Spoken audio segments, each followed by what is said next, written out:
कि कभी ऐसा हुआ है कि एक मुल्क किसी मुल्क की जंग लड़ रहा है, उसके लिए जंग लड़ रहा है, और वही मुल्क उसी के ऊपर बमबारी कर रहा है? ये कभी हुआ है?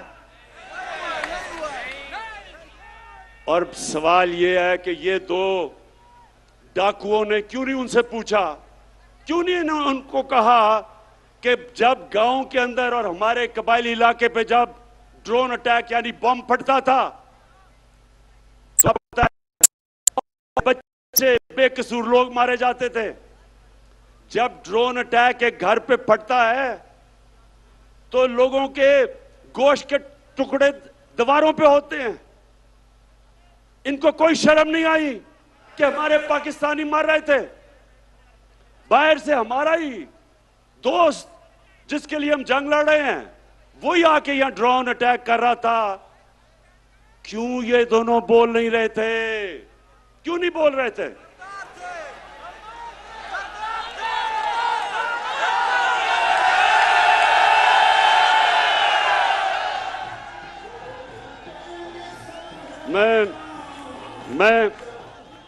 मैं आपको बताता हूं कि ये दो डाकू क्यों नहीं बोल रहे थे, क्योंकि इनके चोरी इस मुल्क से जो पैसा लूट के इन्होंने बाहर के मुल्कों में और बैंकों में और बड़े बड़े महल्लात लिए हुए थे, इनको डर था कि जिस दिन ये कहेंगे कि सर ये क्या कर रहे हैं आप, ये ना करें, वो इनकी प्रॉपर्टी जब्त कर लेंगे।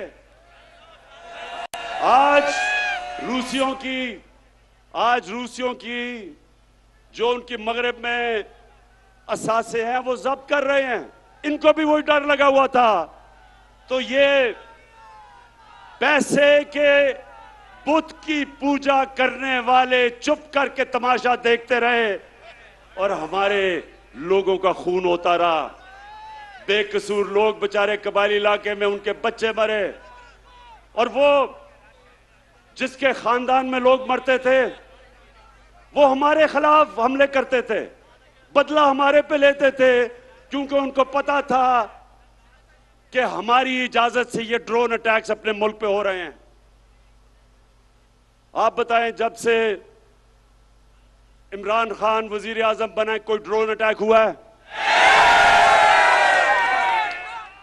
ना ही हुआ। और मैं आज अब सबके सामने कहता हूं कि कभी किसी ने कोशिश की ड्रोन अटैक करने की, मैं पाकिस्तान की एयरफोर्स को कहूंगा कि वो ड्रोन को नीचे गिरा दें। इसलिए कि यह कानून की खिलाफ वर्जी है। कोई दुनिया में कानून इजाजत नहीं देता कि आप किसी के मुल्क में आके अटैक करके और लोग मार दें।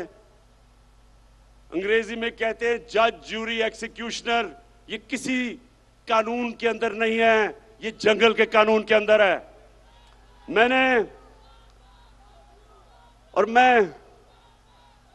मेरे पाकिस्तान के नौजवानों, मैं ये चाहता हूं, ये गौर से एक बात समझ लें आप।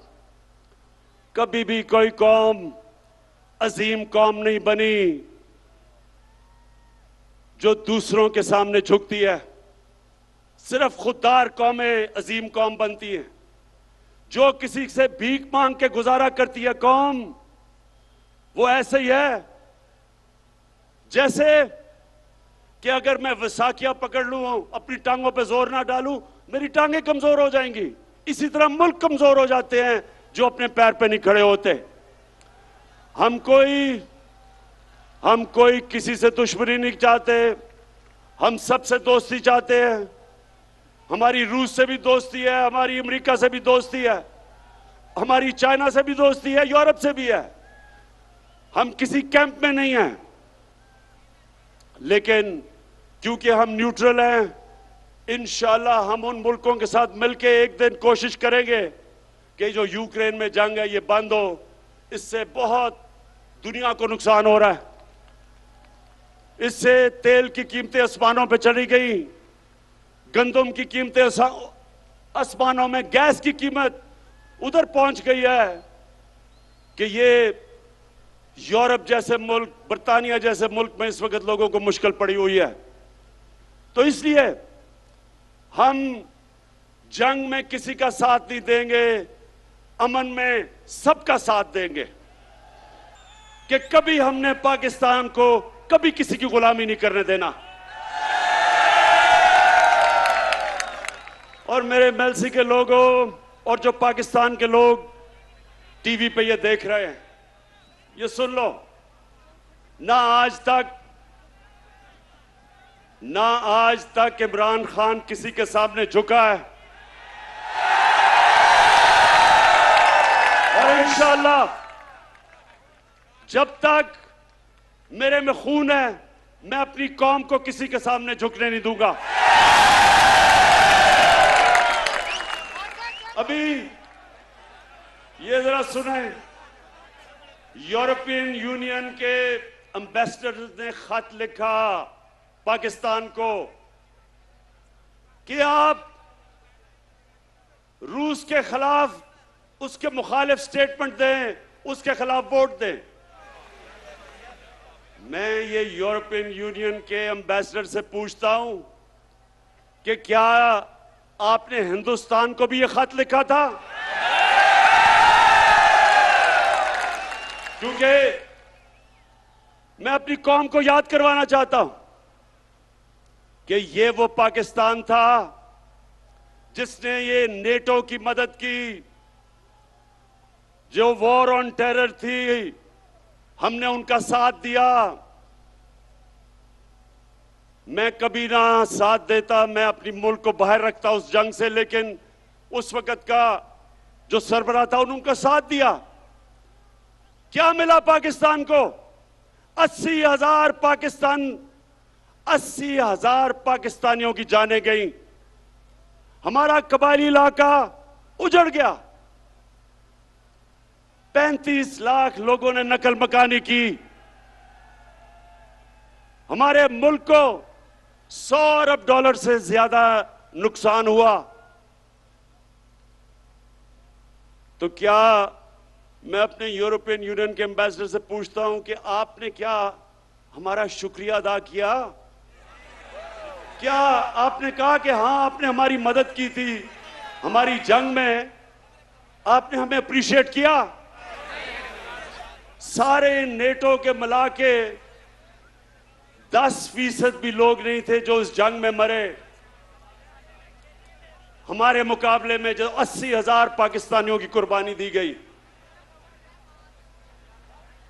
तो मैं उनसे आज ये पूछता हूं कि बजाय आपने, जब हमने आपके साथ खड़े हुए थे, बजाय आप हमारा कम से कम शुक्रिया अदा करते, ऐसे आप में से लोग थे जिन्होंने अफगानिस्तान में जो जंग हारी आपने, वो पाकिस्तान को जिम्मेदार ठहराया था। शुक्र करना तो दूर की बात है।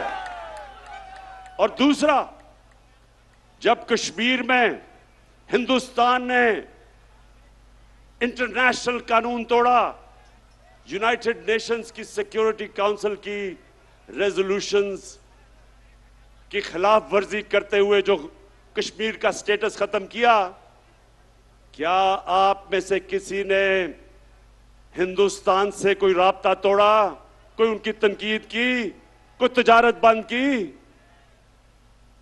तो हम आपके सामने क्या हैं? क्या हम कोई गुलाम हैं कि जो आप कहेंगे हम कर लें? और मैं एमएलसी के लोगों, मैं आपको बताऊं कि इनको ये गलत आदतें पड़ी किधर से हैं। 2008 और 2018 के दरमियान में 400 ड्रोन अटैक हुए पाकिस्तान के ऊपर। जब जरदारी मुल्क की बड़ी बीमारी